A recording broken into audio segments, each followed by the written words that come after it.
इस प्रॉब्लम में बोला गया है कि ये जो रॉड है मास m का लेंथ l है और हॉरिजॉन्टल सरफेस के साथ थीटा एंगल बना करके है, इस पूरे रॉड का पोटेंशियल एनर्जी कितना है।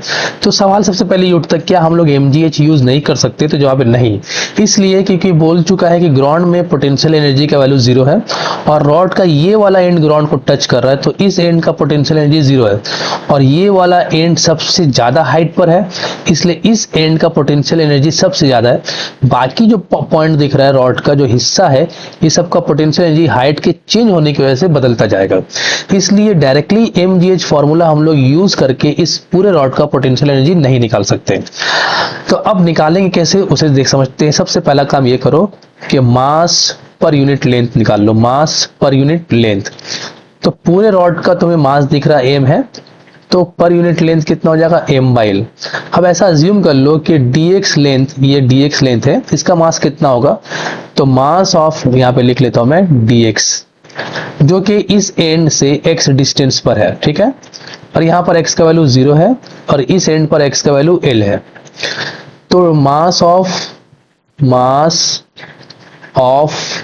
dx length is equal to, क्या सिंबल बना लेते हैं, dm इज इक्वल टू, ये तो यूनिट लेंथ का मास है तो m/l इंटू dx, ठीक।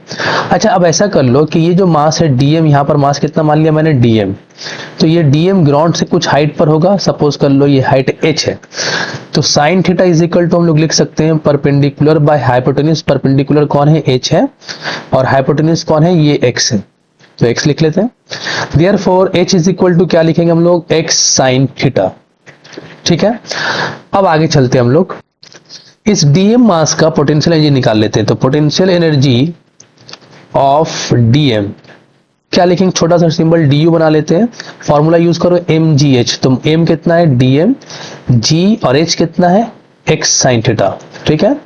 dm का वैल्यू हम लोग यहां से पुट कर सकते हैं m/l gx sine theta, dx को एंड में लिख लेते हैं इनटू dx। लेकिन बच्चों ये तो जो पोटेंशियल एनर्जी हम लोगों ने निकाला, ये सिर्फ dm का निकाला, लेकिन मुझे पूरे रॉड का पोटेंशियल एनर्जी निकालना है। तो मैं बात कर लेता हूँ कि पूरे रॉड का पोटेंशियल एनर्जी जो होगा वो इंटीग्रेशन x इक्वल टू 0 से लेकर के x equal to l du, ठीक।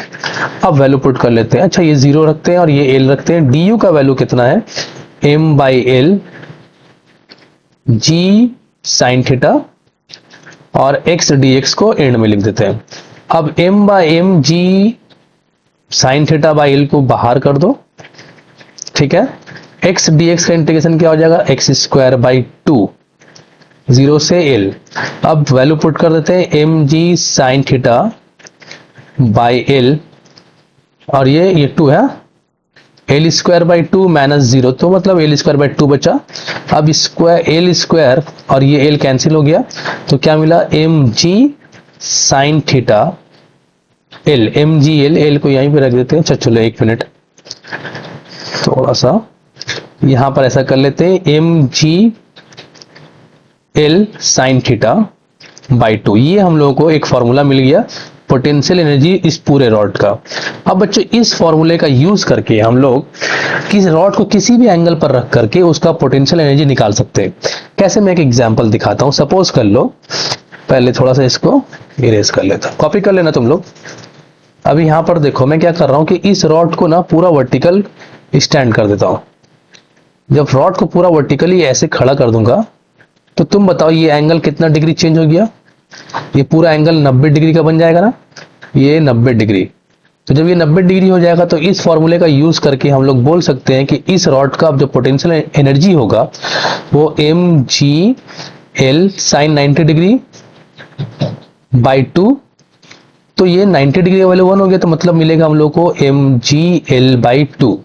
इसी तरीके से अगर तुम रॉड को 45 डिग्री पर रखते हो, सपोज कर लो रॉड को तुमने रखा है कुछ ऐसे, अरे भाई थोड़ा सा ऐसे, ठीक। तो ये एंगल मान लेते हैं हम लोग, थोड़ा और नीचे कर देते हैं, ये एंगल सपोज कर लो 45 डिग्री है, ठीक है। तो अब 45 डिग्री के लिए तुम क्या करोगे, कुछ नहीं, यही फॉर्मूला यूज करना है हम लोगों को, और इसी फॉर्मूले का यूज करके हम लोगों को पोटेंशियल एनर्जी रॉड का मिल जाएगा। कैसे, U is equal to, formula क्या है, mgl बाई 2 साइन 45 डिग्री 1/√2, तो फॉर्मूला वैल्यू क्या हो गया, mgl/2√2। तो अगर आप लोगों ने ये फॉर्मूला याद रखा तो इस फॉर्मूले का हेल्प से आप किसी भी रॉड का पोटेंशियल एनर्जी पता कर सकते हो किसी भी एंगल पर।